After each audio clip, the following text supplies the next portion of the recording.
40 বছর বয়সে আমি দেখিনি যে ধানের সময় এত শিলাবৃষ্টি হয়। নিজের জমিতে কম হলেও ৭৫ মণ পাকা ধান চোখের সামনেই নষ্ট হলো শহীদুল ইসলামের। অসহায়ের মতো তাকিয়ে কেবলই বিলাপ করছেন এই কৃষক। খেতে গেছি সকালে যায় দেখি খালি ডান্ডি খাড়ায় রয়েছে ধানের। এটা এমন একটা ক্ষতি হয়েছে, মানে আমার জীবনে সব শেষ ভাই। ধান লাগাইছি অনেক কষ্ট করে, খাবার এমন দিন আছে না খেয়েও ধান লাগাইছি অনেক কষ্ট করে।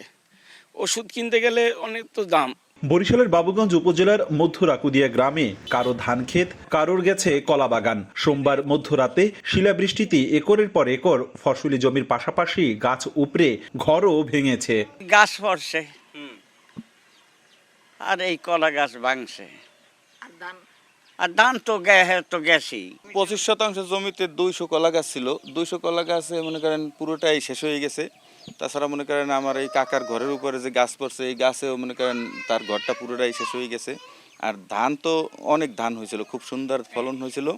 এই ফসলগুলো মনে করেন এই শিলাবৃষ্টির কারণে ওগুলো সব ঝরিয়ে পড়ছে আর কি। কৃষকের মধ্যে আমার মনে হয় এভারেজ 10-12 টাকা দাম দেওয়া হয়েছে। আর আমার কেলা গাছগুলো গাছ সব মানে ব্যাপক ক্ষতি হয়েছে। আর আমার নিজের অবশ্য আমি প্রায় 900 টাকা পাড়া আমার এককালে শেষ।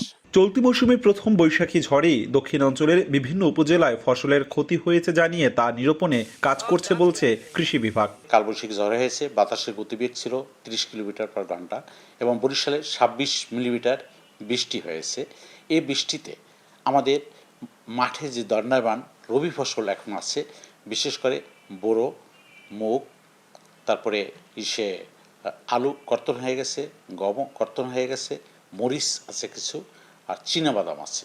এই ফসলগুলোর কিছুটা ক্ষতি হয়েছে। ক্ষতির পরিমাণ এখনও ওইভাবে নির্ধারণ করা হয়নি। মাঠে কৃষকদের কাছে আমার উপসহকারী কৃষি কর্মকর্তারা আছে, সার্বক্ষণিকভাবে তাদের পরামর্শ দিচ্ছে যাতে করে ক্ষতিটার সর্বনিম্ন পর্যায়ে থাকে।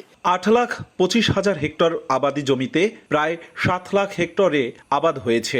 2,02,000 হেক্টরে চাষ করা বোরোর মাত্র 81,006 হেক্টর কর্তন হয়েছে। মাঠে এখনও আছে 60 ভাগেরও বেশি ধান। অপূর্ব অপু, সময় সংবাদ, বরিশাল।